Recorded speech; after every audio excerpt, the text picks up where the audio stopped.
ประเทศไทยให้ความรู้คู่ความสุข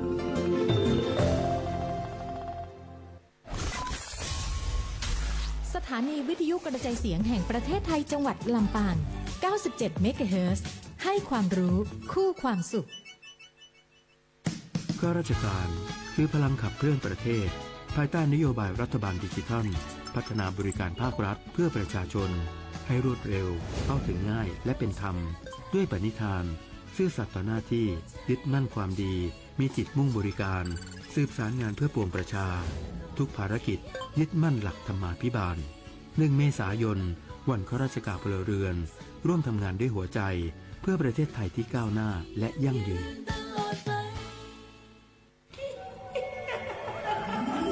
กระจกวิเศษจงบอกข้าเถิดใครงามเลิศในปัทภีก็พระนางน่ะสิราชินีผู้เลอโฉมดูสิตั้งแต่ท่านพาชาวประชางดเผาป่าและขยะในครัวเรือนชาวไร่ชาวนาก็งดเผาตอสั่งข้าวฟางข้าวหันไปไถกลบทำปุ๋ยหมักแปรรูปเป็นอาหารสัตว์หรือเอาไปอัดเป็นก้อนแทนอากาศก็ดีไม่มีฝุ่น PM 2.5 คอยกวนใจหน้าตาท่านก็สดใสผิวพรรณผุดผ่องเป็นที่สุดพะยะค่ะ ต้องแบบนี้สิเจ้าพูดถูกใจข้ายิ่งนักเพราะทุกการเผานั่นคือการสะสมฝุ่นแต่ถ้าทุกคนร่วมใจกันหยุดเผาเราก็จะมีแต่อากาศบริสุทธิ์ไว้หายใจห่างไกลมะเร็งปอดสุขภาพก็ดีมันคือที่สุดแล้วราชินีจงเป็นอมตะราชินีจงเป็นอมตะข้าขอบูชาท่านพะยะค่ะไปเอาธูปมาแต่ไม่ต้องจุดแล้วนะเดี๋ยวนี้ข้าเปลี่ยนมาใช้ธูปไฟฟ้าแล้วมันจึ้งมากไม่มีฝุ่นเลย คุณภาพอากาศดีด้วยการร่วมมือของทุกภาคส่วนปรารถนาดีจากสำนักงานประชาสัมพันธ์ที่ 3 กรมประชาสัมพันธ์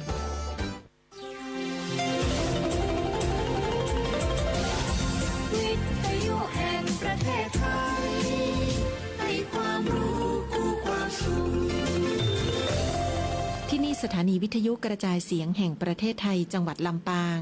ทำการส่งกระจายเสียงในระบบ FM ความถี่ 97 เมกะเฮิรตซ์ จากนี้ไปเชิญติดตามรับฟังรายการม่วนใจไปกับกองทุนฟื้นฟูและพัฒนาเกษตรกรโดยสำนักงานกองทุนฟื้นฟูและพัฒนาเกษตรกรสาขาจังหวัดลำปางค่ะ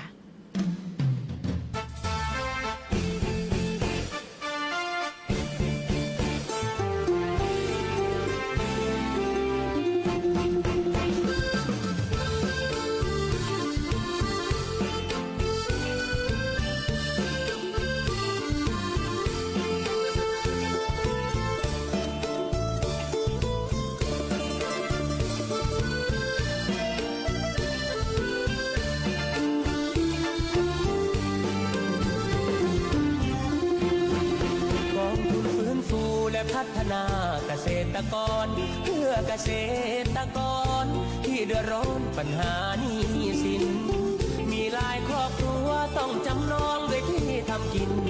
จนแทบหมดหนทางดินเมื่อที่ดินจะโดนยึดไปเป็นหนี้ที่ไหนธนาคารใดก็อย่าไปหนีให้เข้ามาทางนี้มาปรึกษาทางแก้ไขรัฐบาลช่วยตั้งกองทุนไม่หวังกำไรใช้หนี้ให้ก่อนแล้วค่อยผ่อนใช้ผ่อนน้อยยาวๆดอกเบี้ยไม่มี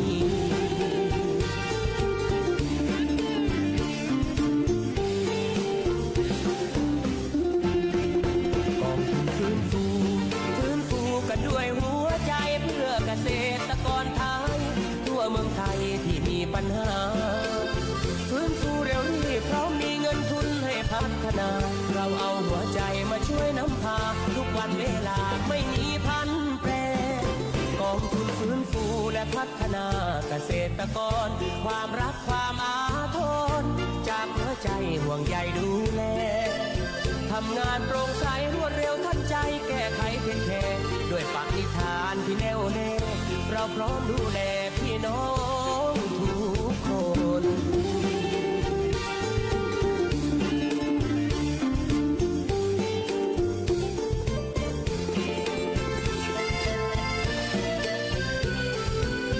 ก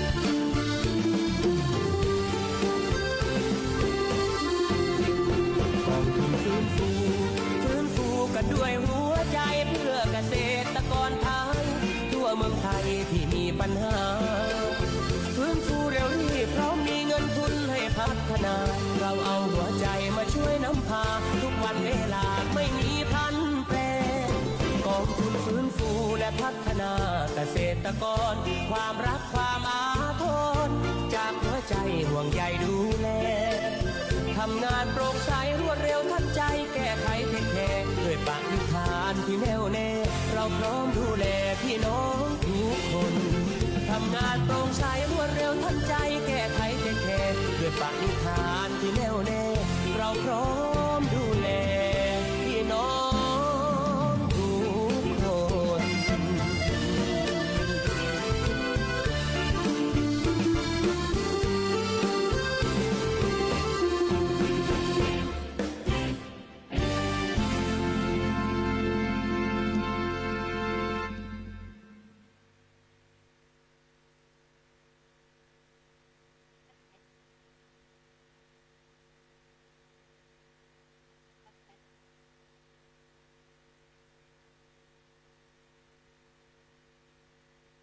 จำข้อตอนกันละนะเจ้าเนาะวันนี้วันอังคารที่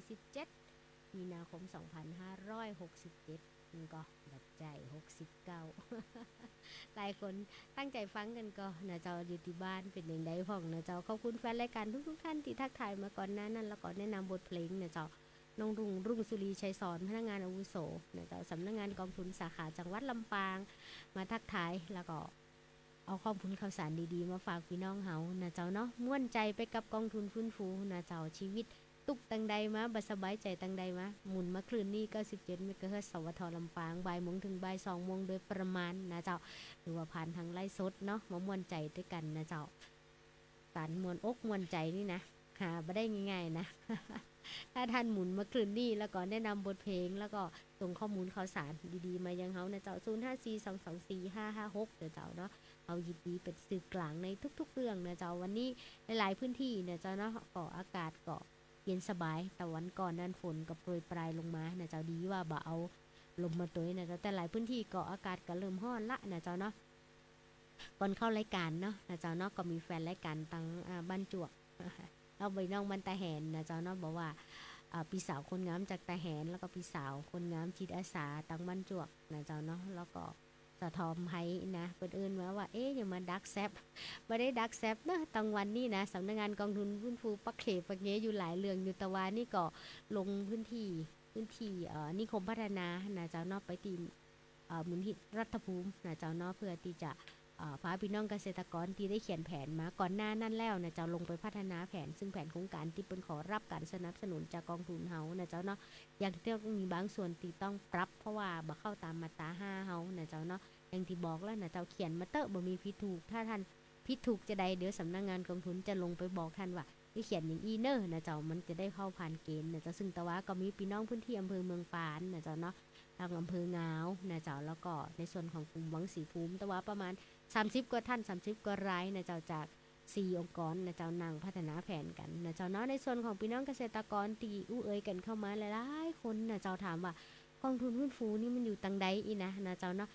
ว่าไปแล้วกับมาจัดรายการนี่เกือบจะป้อปีปลายแล้วนะเจ้าเนาะสำนักงานกองทุนฟื้นฟูเฮามีที่ตั้งอยู่ที่ศูนย์ราชการจันทร์2นะเจ้าถนนวชิราวุธดำเนินนะเจ้าเนาะตั้งไปสารกลางไปตั้งพูดนะเจ้าสารกลางใหม่นะเจ้าเนาะไปตั้งไม่เหมาะติดกับปั๊มปตทนะเจ้าเนาะท่านก็แวะเข้าไปได้ขับรถเข้าไปเลยถ้าเข้าด้านหน้าท่านก็เดินหน้าล่องตะวันตกอยู่ทางติดกับสำนักงานประชาสัมพันธ์จังหวัดนะเจ้าเนาะเขาก็สามารถไปแวะเวียนหากันได้นะเจ้าเนาะในส่วนของสำนักงานนี้ก็จะมีเจ้าหน้าที่คอยดูแลและบริการท่านอยู่นะเจ้าเนาะในส่วนของสำนักงานก็บริหารงานภายใต้หัวหน้าสำนักงานนะเจ้าเนาะมีคุณพรสวรรค์สมานตอนนี้ก็ดำรงตำแหน่งหัวหน้าสำนักงานอยู่ก็มีข้าเจ้าเป็นพนักงานอาวุโสรับผิดชอบในส่วนของงานฟื้นฟูนะเจ้าเนาะแล้วก็ดูแลในส่วนของแผนของการต่างๆแล้วก็ในส่วนของมีทีมงานน้องๆจ่วยตัวนะเจ้าแล้วอีกฝั่งหนึ่งก็จะเป็นเรื่องของงานจัดการหนี้อันนี้ก็จะมีน้องอีทนะเจ้าแล้วก็น้องไผ่นะเจ้าเนาะซึ่งคอยดูแลอยู่นะเจ้าเนาะเรื่องของงานจัดการหนี้แล้วในส่วนของงานการยื่นขึ้นทะเบียนหนี้หรือการสมัครเป็นสมาชิกนะเจ้าในการยื่นการเป็นสมาชิกเนี่ยจะเป็นส่วนของในส่วนของ งานฟื้นฟูอาชีพนะเจ้าจะดูแลอยู่ก็คือว่ากองทุนฟื้นฟูเนาะแต่ว่ามีเกษตรกร แถวเมทะอันนั้นเจ้าเนาะบ่ใกล้บ่ไกลข้าเจ้ากับคนเมทะอันนั้นเจ้าเนาะข้าเจ้าก็ลงไปประชาสัมพันธ์ภารกิจกองทุนฟื้นฟูในส่วนหนึ่งเนี่ยกองทุนฟื้นฟูอาจจะแบบบ่สามารถได้ลงไปถึงผู้นำชุมชนได้ต้องขออภัยไว้ด้วยกองทุนฟื้นฟูเป็นหน่วยงานแรกแล้วก็หน่วยงานแรกและหน่วยงานที่ดูแลพี่น้องเกษตรกรที่เป็นพรบแล้วก็กฎหมายตีคัดเลือกขึ้นมาดูแลพี่น้องเกษตรกรเกิดจากการเรียกร้องของพี่น้องเกษตรกรฉะนั้นการทำงานของเขาจะยิงตรงไปยังประธานองค์กรนะเจ้าแล้วก็คณะกรรมการกลุ่มแต่ยังว่าเนาะที่ผ่านมาบางองค์กรขึ้นทะเบียนแต่ต้องแต่ปี 2543 พอตั้งได้กับหันบางคนก็ไปกล้าทานแล้วก็มีนะ เนี่ยอย่างใดถ้าเฮาฮู้จักไขเฮาก็ต่อแล้วก็เชื่อมเบิ่นเข้ามาแล้วก็เฮาไปประชาสัมพันธ์แล้วก็ก่อยสร้างข้อมูลพอได้ข้อมูลที่เป็นปัจจุบันแล้วเฮาก็ขยับเข้าไปขับเคลื่อนในการดูแลพี่น้องเกษตรกรซึ่งหลายๆพื้นที่หลายๆองค์กรนะเจ้าเนาะก็จะมีสมาชิกมีองค์กรอยู่แล้วนะเจ้าอย่างของจังหวัดลำปางเฮามีสมาชิกอยู่ทั้งหมดพันกว่าองค์กรนะเจ้าแสนกว่ารายซึ่งตัวเลขเนี่ยนะเจ้าบางองค์กรก็มีการขับเคลื่อนและการเคลื่อนไหวนะเจ้าเนาะก็มีการมาขอรับการเคลื่อนไหวยังไงคือมีการมาขอรับการใช้บริการกับสำนักงานกองทุนบ่ว่าด้านการฟื้นฟูอาชีพเขียนแผนของงบประมาณไปนะเจ้าเนาะอันนี้งบประมาณที่ฮื้อก็มีถึงฮื้อเปล่าฮื้อบ่ได้นะเจ้าเพิ่นเฮาว่างบอุดหนุนนะเจ้าเนาะถ้าท่านบอกว่าอุดหนุนน้อยเดียวบ่พอนะอยากได้ไปประกอบอาชีพต่อก็กู้ยืมโดยบ่มีดอกอันนี้ในส่วนของการเขียนแผนโครงการนะเจ้าเนาะการเขียนแผนโครงการนี้จะขอมารูปกลุ่มแต่แยกกันทำก็ได้หรือจะทำในรูปกลุ่มก็ได้นั่นเฮาฮื้อสิทธิ์ของท่านในพื้นที่อันนี้ในเรื่องของการฟื้นฟูอาชีพอีกขาหนึ่งตอนนี้ฮ้อนระอุกับพี่น้องแต่ละพื้นที่ก็คือในเรื่องของปัญหาหนี้สินนะเจ้าปัญหาหนี้สินเนี่ยนะเจ้าเนาะท่านก็มายื่นขึ้นทะเบียนได้ขึ้นทะเบียนหนี้ไว้ได้นะเจ้าเนาะการจัดการหนี้เป็นอีกเรื่องนึงนะต้องทำความเข้าใจกันก่อนว่าท่านยื่นขึ้นทะเบียนหนี้ไว้นะเจ้าเนาะแต่การจัดการหนี้มันก็มีระเบียบกติกามันอาจจะมีช่วงว่าช่วงนี้คนที่ขึ้นทะเบียนหนี้ช่วงนี้ได้รับการจัดการหนี้ก่อนหรือมองตามปัญหาเร่งด่วนก่อนเพราะว่าด้วยงบประมาณมีจำกัดงบประมาณที่เปิ้นจัดสรรให้เฮาแต่ละปีเนาะก็มีจำกัดนะเจ้าแต่สมมุติว่าเอาง่ายๆเนาะท่านยื่นขึ้นทะเบียนหนี้ไว้50 บาทแต่งบประมาณปีเนี้ยทั้งจังหวัดลำปางขึ้นทะเบียนหนี้ไว้50 บาทแต่ว่ารัฐบาลขึ้นมา20 บาทเนี่ยเอาก็ต้องเอาไปช่วยเร่งด่วนก่อนที่เหลือก็ขยับกันต่อไปแต่ว่าทั้งหมดทั้งมวลมันก็มีกติกาอยู่นะเจ้าแต่ว่าหากท่านไม่ได้เป็นสมาชิกกองทุนฟื้นฟูหรือกฎหมายฉบับนี้บ่สามารถ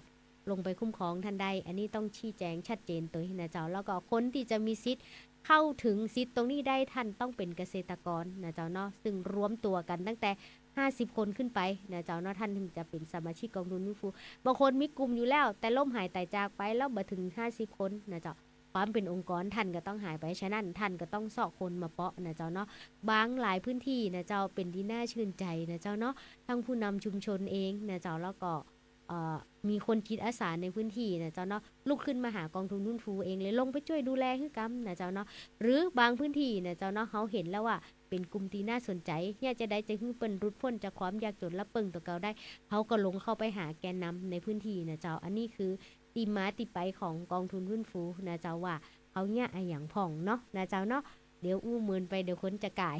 แต่ว่าเป็นความหวังของพี่น้องนะเจ้าเป็นอย่างไรพ่องมีความสุขกันก็บ่เป็นยังผ่านไปแล้วแต่ว่าวันนี้เรามามีความสุขด้วยกันในเวลาดีๆชั่วโมงดีๆไปฟังบทเพลงที่แฟนๆแนะนำมาก่อน2 เพลงนะเจ้าเนาะสาวนาสั่งแฟนกับสาวสันกำแพงอันนี้ขอมาจากพี่น้องแจ้ห่มวันก่อนละส่งให้แล้วนะเจ้า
ลงไปละ2บทเพลงเพราะๆนะเจ้าจากแฟนรายการที่แนะนำมานะเจ้าเนาะสาวหนาสังแฟน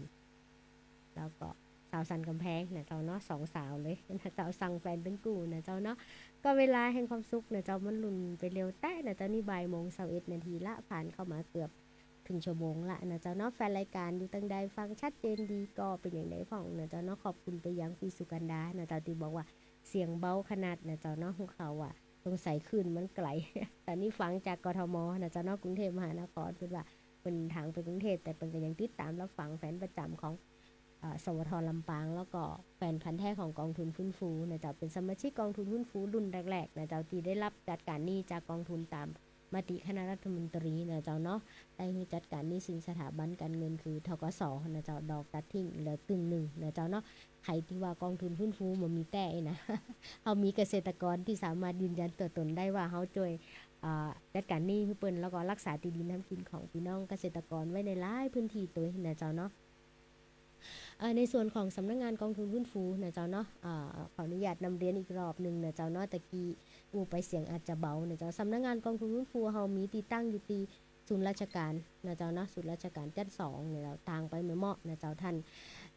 มีข้อสงสัยมีปัญหาอยากไปปรึกษาหารือนะเจ้านะหรือให้กำลังใจกันก็แวะไปได้นะเจ้าเนาะหรือว่าเอื้อนไปก่อนก็ตี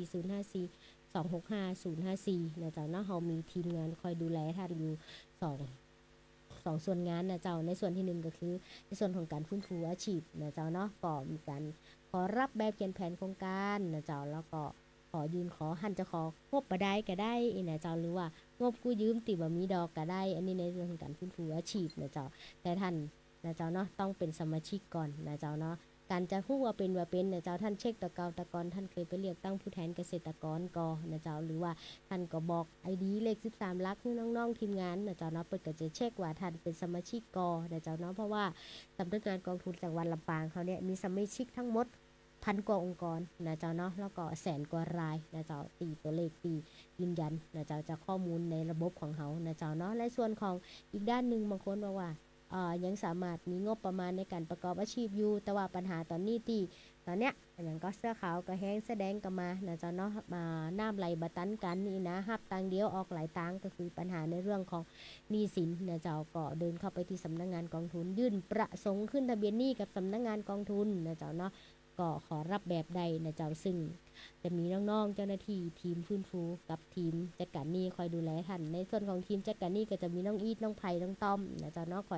คอยรับใช้บริการท่านนะเจ้าในส่วนของงานฟื้นฟูก็จะมีน้องเจน้องโพดน้องบีมนะเจ้าคอยดูแลอยู่นะเจ้าซึ่ง2ภาคส่วนนี่ก็ช่วยกันทำงานได้นะเจ้าในส่วนของท่านที่ท่านไม่ได้เป็นสมาชิกกำเตื้อยนะเจ้า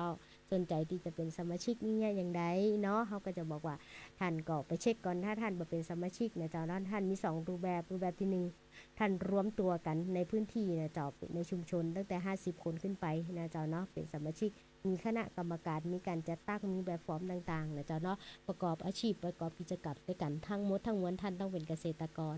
และท่านว่าบ่ไหวแล้วก็หา50 คนจะไปหาตังใดนะท่านก็ปรึกษาเจ้าหน้าที่ได้เพื่อจะมีฐานข้อมูลว่าในชุมชนท่านอะมีองค์กรอยู่ก่อนเนี่ยเจ้าท่านสามารถไปห้อยเพิ่มเติมได้แล้วก็ทุกประธานองค์กรเปิ้นฮับท่านเพิ่มเติมมานะเจ้าแต่อย่างที่ว่าเนาะการขึ้นทะเบียนเป็นสมาชิกกองทุนฟื้นฟูถ้าดูตามฐานข้อมูลแล้วบางองค์กรหรือบางพื้นที่นะเจ้าเป็นสมาชิกกันตั้งแต่ปี 2543นะเจ้าบางคนก็ผ่านมา10 ปี20 ปีบางทีก็ลืมคณะกรรมการก็ลืมขี้คร้านหายใจไปกล้าทานกับนี้อย่างประมาณนี้เนี่ยเจ้าเนาะเขาก็ต้องมีการสะสางข้อมูลแต่ด้วยข้อจำกัดเรื่องเจ้าหน้าที่เองเนี่ยเจ้าเนาะแล้วก็ฐานข้อมูลที่บ่เป็นปัจจุบันเจ้าหน้าที่มีทั้งหมด10 คนรับผิดชอบทางจังหวัดนะเจ้าเนาะ100,000 กว่ารายนะเจ้าบางทีการเข้าถึงของพี่น้องก็อาจจะแบบ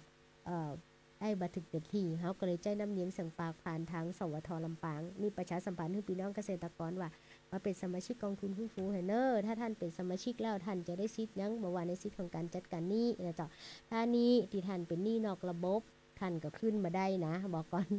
ต้องเป็นหนี้ในระบบและสถาบันการเงินแล้ววัตถุประสงค์ต้องเพื่อการเกษตรแต่ถ้าในสัญญาบัตรระบุเพื่อการเกษตรแต่ท่านยืนยันว่าส่วนหนึ่งเฮาไปเพื่อการเกษตรมีหลักฐานมีอย่างยืนยันนั่นท่านก็สามารถอุทธรณ์ได้นะเจ้าอันนี้ในส่วนของสำนักงานกองทุนฟื้นฟูก็จะดูแลท่านแล้วก็ส่งเรื่องท่านเพื่อการจัดการนี่อย่างวันเนี้ยนะเจ้าเวลานี้ทางหัวหน้าสำนักงานเองนะเจ้าก็ลงพื้นที่อำเภอแม่ทะ ลงไปเจรจากับคณะกรรมการแล้วก็ผู้จัดการของพื้นที่แม่ทะนะเจ้าเนาะว่าคือขายหนี้พี่น้องเกษตรกรเตอะนะเจ้าเนาะเพราะส่วนหนึ่งพี่น้องเกษตรกรก็ไปบ่ไหวแตะนะเจ้าในส่วนของ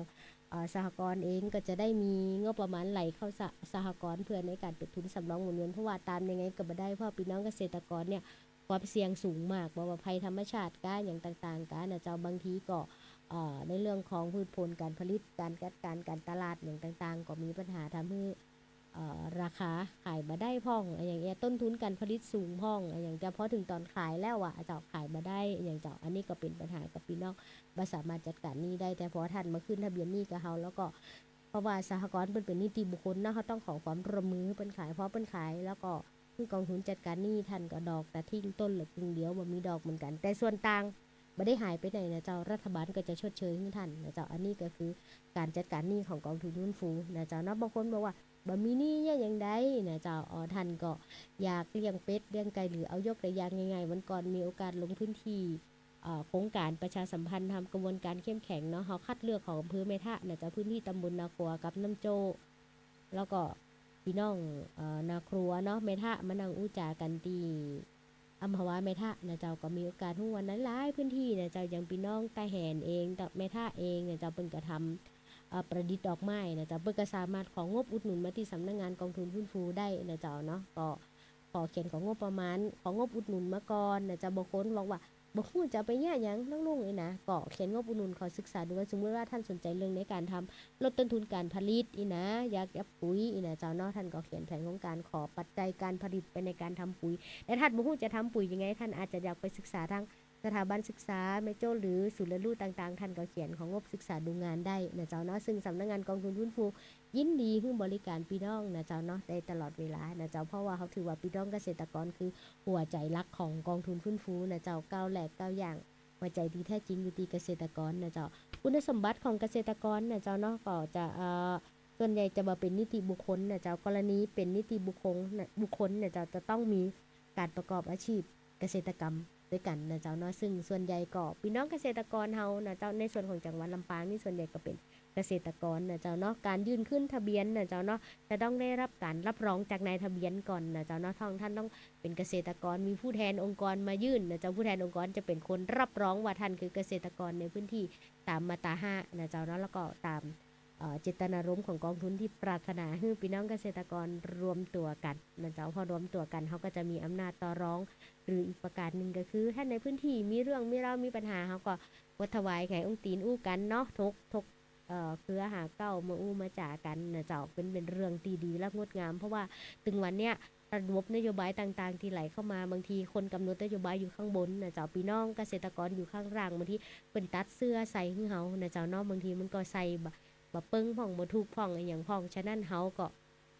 ในส่วนของกองทุนฟื้นฟูจะเป็นหน่วยงานที่ให้พี่น้องออกแบบชีวิตเองกำหนดชะตาชีวิตตัวเก่าเองคุณอยากเขียนอย่างแผนของการอย่างคุณก็กำหนดขึ้นมานะเจ้ากองทุนจะเข้าไปดูแลกองทุนจะไปดูแลแค่ว่าคุณเข้า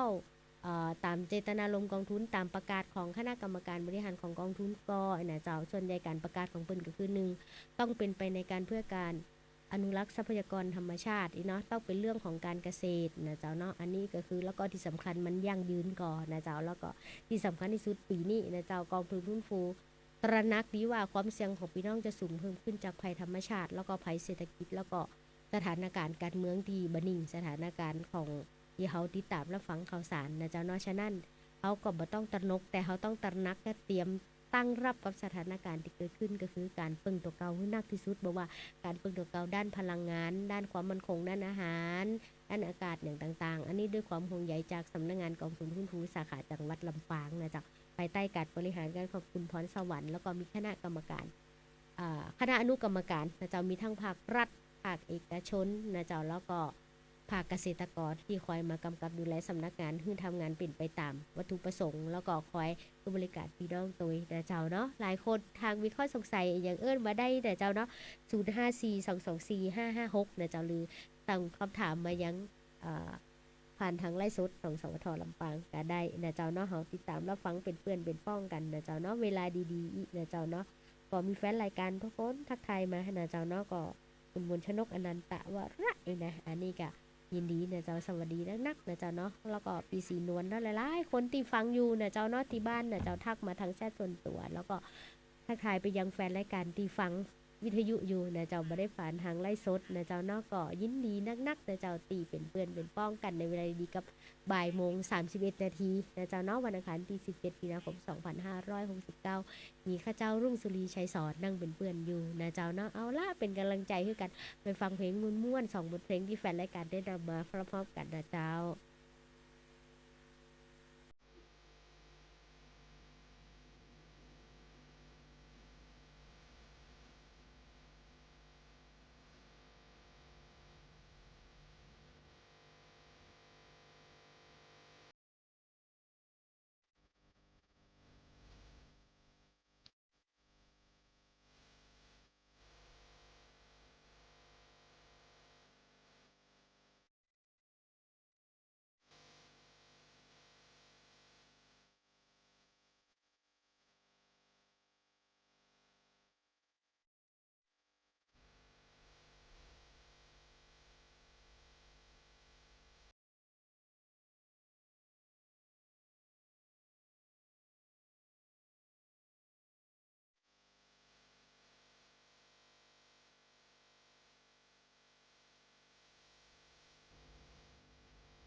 อยากพักที่ให้คลายร้อนน้ำละน้อยให้ก่อนแน่หนาวมุ้งนอนไม่ให้ดังเน้นหลังจะเอาไปซักตากแดดให้ขาวเช้ามาก็จะถูเรือนไม่ต้องให้เตือนพูดกันยืดยาวหุงข้าวผ่าฟืนกินปลาไว้ไม่เพียงรอเธอพี่กลับมาทุกคราวน้องจะต้มโครงให้มาม่า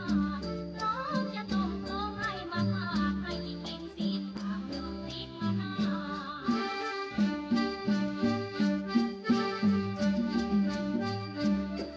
พี่อย่ามัวรำคาญรักกันก็รีบมาขอได้ จะกอดคอคลอเคลียเรื่อยไปแนบนอนชิดใกล้ให้จากไปทุกครา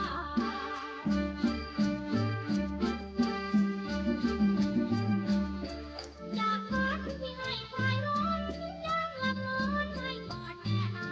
วมุ้งนอนไม่ให้ดังเน้นหวังจะเอาไปซักตากแดดให้ขาวเช้ามาก็จะถูเรือนไม่ต้องให้เตือนพูดกันยืดยาวหุงข้าวผ่าฟืนปิ้งปลาไว้ไม่เทียมรอเธอพี่กลับมาทุกคราวน้องจะต้มโครงให้มาม่าน้องจะต้มโครงให้มาม่าให้พี่กินซีดปากยกพริกมะนาว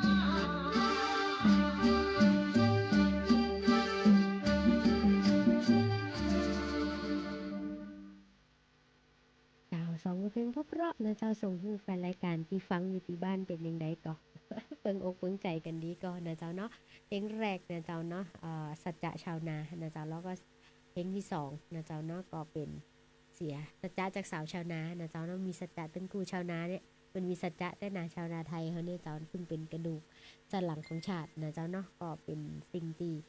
งดงามกับบทเพลงเพราะๆนะเจ้าเนาะมันเป็นเพลงเสน่ห์ของเพลงเก่านะเจ้าเนาะสำหรับแฟนรายการที่ชื่นชอบบทเพลงเก่าก็ทักทายกันมาใครบ่ชอบบ่เปิงใจก็ทักทายมาได้นะเจ้าตามเบอร์โทรศัพท์ก็คือ0542245556นะเจ้ากรณีที่ท่านฟังวิทยุอยู่นะเจ้าหรือว่าหลายพื้นที่เนี่ยเจ้าเนาะผ่านทางไลฟ์สดนะเจ้าเนาะก็เอิ้นกันทักทายกันเข้ามาบางพื้นที่บอกว่าบ่มีอินเทอร์เน็ตน้องลุงเอ้ยนะบ่มีอินเทอร์เน็ตก็ไปถอยได้ดาวได้ทานิน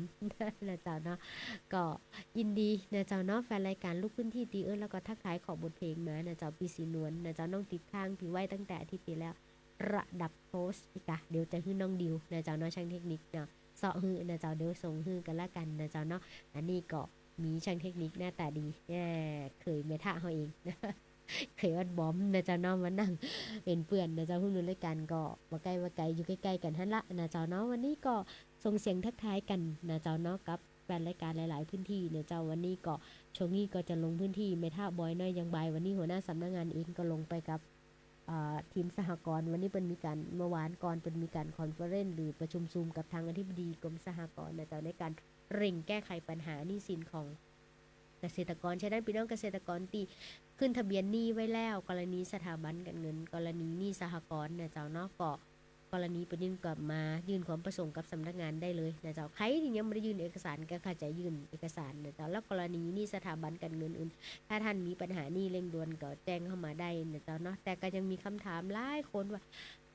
ถ้าเขาจริงใจเปิ้นได้เนี่ยอย่างใด ก็อย่างที่ว่าเนาะเขายืมเปิ้นเขาก็ต้องจ่ายเปิ้นนั่นละนะเจ้าแต่ถ้าเขาสามารถจัดการหนี้ได้ด้วยตัวเก่านะเจ้าเนาะเพื่อรักษาที่เขาก็เหมือนกันไปแต่ถ้าท่านใดท่านไปบ่ไหวแล้วแตะๆนะเจ้าด้วยความเสี่ยงสูงหรือปัจจัยต่างๆนะเจ้าเนาะท่านก็เดินไปหาสถาบันเจ้าหนี้ก่อนนะเจ้าชี้แจงให้เปิ้นฟังว่ามันเป็นอย่างนั้นอย่างนี้นะเจ้าถ้าไปบ่ไหวแล้วก็บอกว่าขึ้นทะเบียนหนี้ไว้กับกองทุนฟื้นฟูนะเจ้าเนาะเพราะว่าโดยการขึ้นทะเบียนหนี้ของพี่น้องเกษตรกรนะเจ้าเนาะมหาศาลมากจากวัดลำปางนี่ตอนนี้เกือบ500 กว่าล้านที่ยื่นขึ้นทะเบียนหนี้เพื่อการจัดการนะเจ้าซึ่งก็คงต้องทยอย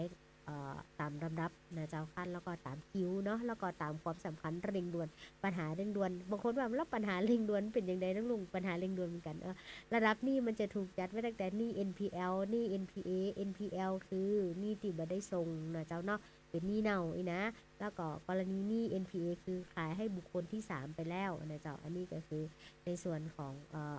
หนี้ที่เขาจะไปจัดการโดยที่ท่านต้องยื่นขึ้นทะเบียนหนี้ก่อนนะเจ้าแล้วก็หนี้นั่นต้องวัตถุประสงค์เพื่อการเกษตรและเป็นที่ในสถาบันถ้าบ่ได้เพื่อการเกษตรโดยเขาดูจากไหนดูจากสัญญาที่ในระบุไว้ในสัญญานะเจ้าเนาะถ้าระบุไว้จากการเกษตรท่านก็ยื่นอุทธรณ์ เจ้าอันนี้ทั้งหมดทั้งมวลก็เป็นเรื่องราวที่เขาต้องการรักษาที่ดินพี่น้องเกษตรกรนะเจ้าเนาะซึ่งส่วนใหญ่นะเจ้าสหกรณ์เปิ้นเป็นนิติบุคคลเขาก็บ่สามารถบังคับได้แต่จะขอความร่วมมือแต่เป็นที่น่าดีใจนะเจ้าพี่น้องเกษตรกรจะได้บ่ต้องสูญเสียที่ดินละนะเจ้าเนาะก็คือณวันนี้นะเจ้าเนาะเฮามีมติคณะรัฐมนตรีดูแลเรื่องหนี้ของสหกรณ์ละนะเจ้าแล้วในส่วนของหนี้สถาบันการเงินนะเจ้าเนาะที่ขึ้นคิวของจังหวัดลำปางรอบที่แล้ว1,500 คนก็ยังมีอีก200กว่าคน200กว่ารายที่มีชื่ออยู่แต่เบิดได้มาแจ้งเขาว่าต้องการจัดการดีนะจะแยกอย่างใดนะเจ้าเนาะอันนี้เป็นเรื่องที่เขาต้องดูแลกันต่อไปนะเจ้าในส่วนของพี่น้องเกษตรกรหลายๆพื้นที่ต้องสุมาอภัยโดยการประชาสัมพันธ์หรือก็เข้าถึงพี่น้องเกษตรกรก็คงเป็นเรื่องที่ละเอียดอ่อนมากเพราะว่าโดยส่วนของสำนักงานเฮาเจ้าหน้าที่มีจำกัดเนาะนะเจ้าเนาะก็ปักเกปังเงยังแต่ว่าตลอดอาทิตย์มาทีมงานฟื้นฟูนี่นะเจ้าลงพื้นที่ทั้งบอกว่าโครงการพัฒนาแผนโครงการนะเจ้าเนาะ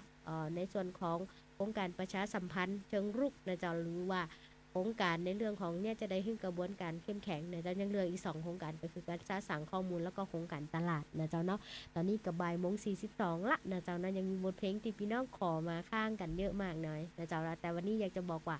วันที่22นะเจ้าเนาะขออนุญาตเอาน้ำเนียงเสียงปางนี่บอกพี่น้องเกษตรกรที่เป็นสมาชิกกองทุนฟื้นฟูหรือปัจจัยสมาชิกกองทุนฟื้นฟูนะเจ้าวันที่22เนี่ยทางมทรด้านนานะเจ้าแล้วก็กองทุนฟื้นฟูนะเจ้าแล้วก็หน่วยงานในสังกัดกระทรวงเกษตรจะมีการจัดงานการ์ดเป็นห้องว่าไร้การ์ดหรือการ์ดเขียวหิมจางเดิมเฮานั่นนะเจ้าตีทางกลุ่มฮักน้ำจางนะเจ้าเนาะวันที่22ไข่ค่าใครอยากไปขายก็ขายใครอยากไปซื้อก็ซื้อได้นะเจ้าอนาคตการ์ดนี่นะเจ้าเนาะเฮาจะจัด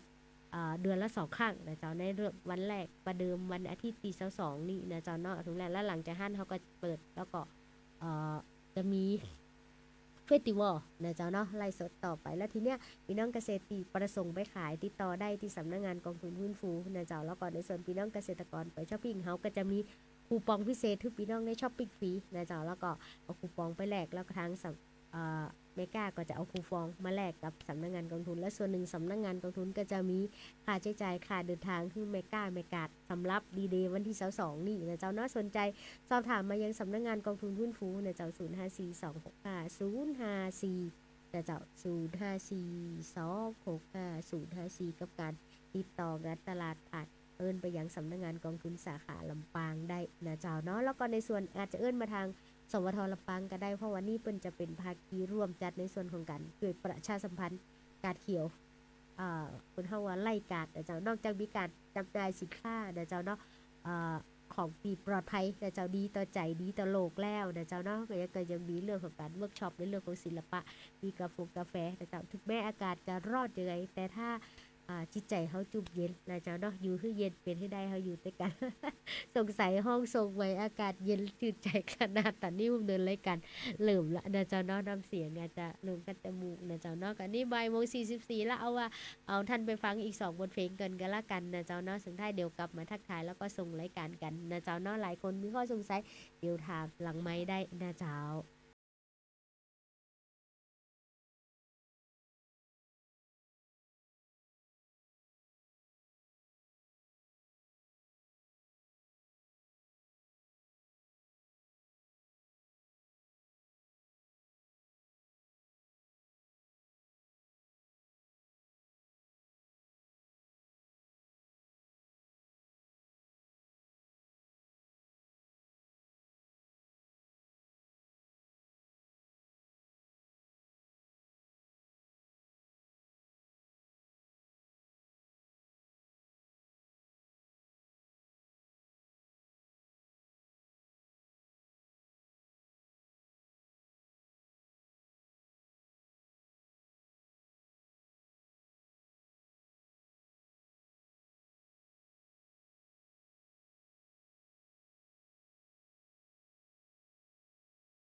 กันทีไม่ว่าชาตินี้ชาติไหนเท่านี้ก็สาแก่ใจทราบถึงสวงในอกเราโบราณท่านว่าบรรดาช้างสารงูเห่าอีกทั้งข้าเก่าเมียรักท่านเปรียบไว้นักอย่าได้วางใจเช่นดังตัวผมต้องตรงดวงใจสุดทนเมียรักที่เคยกอดนอนต้องมานีจรจากไปลืมผัวทิ้งลูกปลูกฝังคิดคบชูใหม่เมียเอ๋ยช่างเลวเหลือร้ายพี่ป่าหรือไรสิ่งใจแม่นางลืมน้ำพริกผักจิ้มไตปลาเจ้าลืมแม้กลิ่นปลาร้าเจ้าลืมกระทั่งปลายางเจ้าไม่ทวินจึงโบยบินคิดติดปีกห่างอำลาผัวไปไกลห่างทิ้งลูกร้องครางเสียแทบขาดใจสิ้นสุดกันเถอะนาแม่นางโมราใจสองชาตินี้ไม่ขอไฟปองให้มามัวมองต่อไปสงสารแต่ลูกต้องมาคร่ำครวญร้องไห้ลูกเอ๋ยแม่จากเจ้าไปพ่อยังเลี้ยงได้นะลูกยาถึงแม้พ่อมียศอย่าโทสองบังไม่ใหญ่ไม่โตเจ้าไม่ต้องกลัวหน่อยนะพ่อจะส่งเสียให้เจ้าได้รับการศึกษา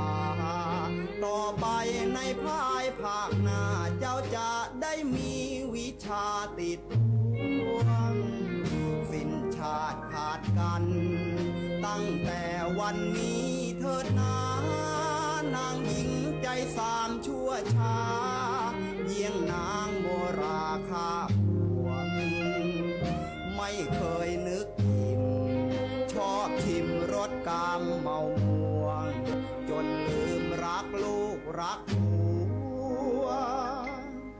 น้ำใจแสนชั่วผัวเดียวไม่พอ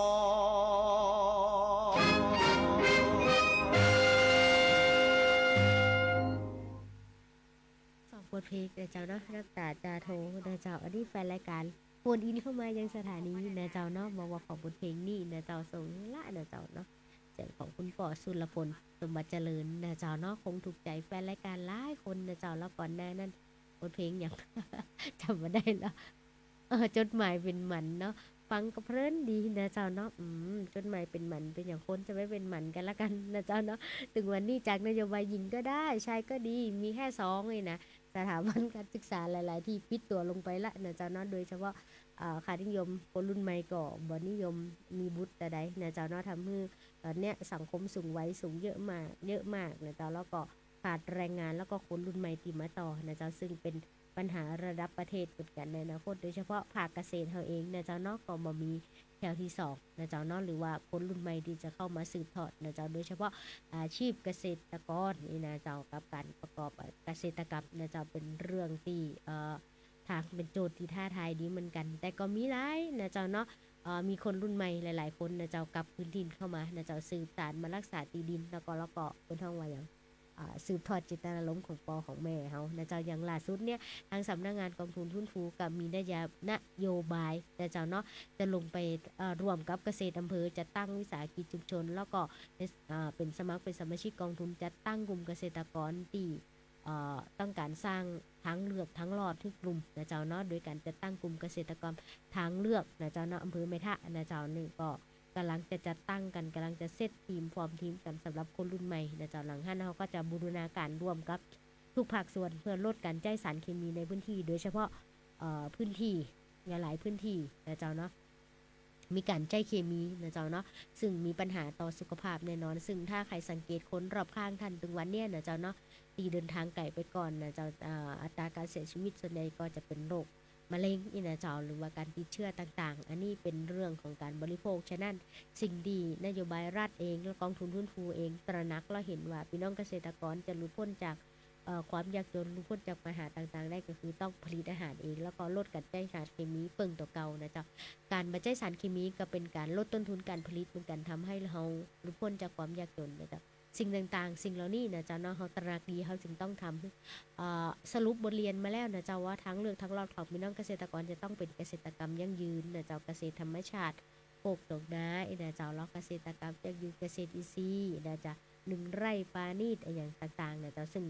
อนาคตนะเจ้าเนาะชั่วโมงต่อไปข้าเจ้าจะมาอู้จ๋ากับท่านว่าจะแยกอย่างใดซึ่งสิ่งที่อู้เนี่ยก็คือนำไปสู่แผนโครงการท่านสามารถขอรับสนับสนุนท่านสามารถได้รับอนุมัติอย่างไวเลยถ้าโครงการภายใต้สิ่งเหล่านี้นะเจ้าเนาะโดยการปึ้งตัวเก่านะเจ้าสำนักงานกองทุนปรารถนาให้เขาปึ้งตัวเก่าเมื่อเขาปึ้งตัวเก่าเขามายืนจมูกคนอื่นหายใจเขาก็มีความสุขนะเจ้าฝากไปยังพี่น้องทุกพื้นที่ถ้าท่านอยากคือกองทุนฟื้นฟูเข้าไปดูแลมาเนอะนะเจ้าเนาะเจ้าหน้าที่กองทุนก็มีน้อยนะเจ้าพี่น้องเมืองงาวก็ทักทายเข้ามาบอกว่าอยากขึ้นลงไปเยี่ยมแน่นอนเดี๋ยวเขาลงไปเยี่ยมพี่น้องเมืองงาวเพราะติดข้างไว้หลายองค์กรอยู่นะเจ้าโดยเฉพาะพี่น้องไม่ห่างเองต่างกำนันไม่ห่างนะเจ้าแล้วก็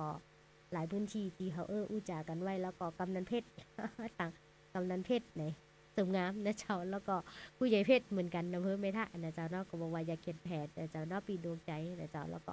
หลายคนที่น้องมาได้ทักทายมาได้ไปก็ขอน้ำเลี้ยงสั่งปากแล้วมอบบทเพลงเพราะๆให้ดันฟังกันแล้วกันก็ฟุ้งพังอยู่ก็ประกอบหลายๆคนนะเจ้าเนาะพี่น้องห้างต่างๆตอนนี้ก็เข้ามาคอมเมนต์กับการเตรียมการจัดการเขียววันที่22ทันพื้นที่อำเภอเมท่าใกล้ๆอย่าลืมไปช้อปปิ้งกันไปแอลกันนะเจ้าเนาะวันนั้นมีคูปองให้ท่านได้ช้อปปิ้งฟรีนะเจ้าแล้วมีของแจกของแถมมากมายนะเจ้าสนใจนะเจ้าเนาะติดตามรับฟังผ่านสวทลำปางเดี๋ยวเขาจะประชาสัมพันธ์ผ่านทั้งช่องทางนี้ตัวนะเจ้าเนาะ13:55 นาทีละส่งกำลังใจให้พี่น้องทุกพื้นที่มีความสุขกับการใช้ชีวิตนะเจ้าเนาะความหวังมีได้ตลอดเวลานะเจ้าอยู่กับปัจจุบันอยู่กับมันให้ได้สังคมถึงวันนี้เตรียมตั้งรับแล้วก็ฟังข้อมูลข่าวสารนะเจ้านอกจากบริการที่เชื่อถือได้นะเจ้าเนาะสำนักงานกองทุนเป็นสื่อกลางเพื่อพี่น้องเกษตรกรในการดูแลตัวเก่านะเจ้าด้วยกันฟื้นฟูอาชีพแล้วก็แก้ไขปัญหานี้โดยผ่านประธานองค์กรนะเจ้าเนาะเอามาสามารถผ่านผู้นำชุมชนตี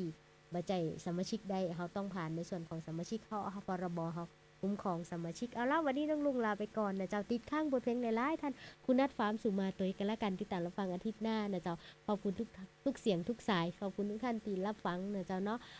ปีสีนวลเดี๋ยวส่งฮื้อเนอร์แล้วก็ตำแหน่งที่ไม่ต้องการที่ขอมาก่อนหน้านั้นเดี๋ยวส่งฮื้อนะเจ้าเนาะน้องดิวเป็นเตรียมไว้ละวันนี้น้องลุงลาไปก่อนนะเจ้าเนาะขออนุญาตมาป้ากันอาทิตย์หน้าวันนี้ไปละสวัสดีเจ้า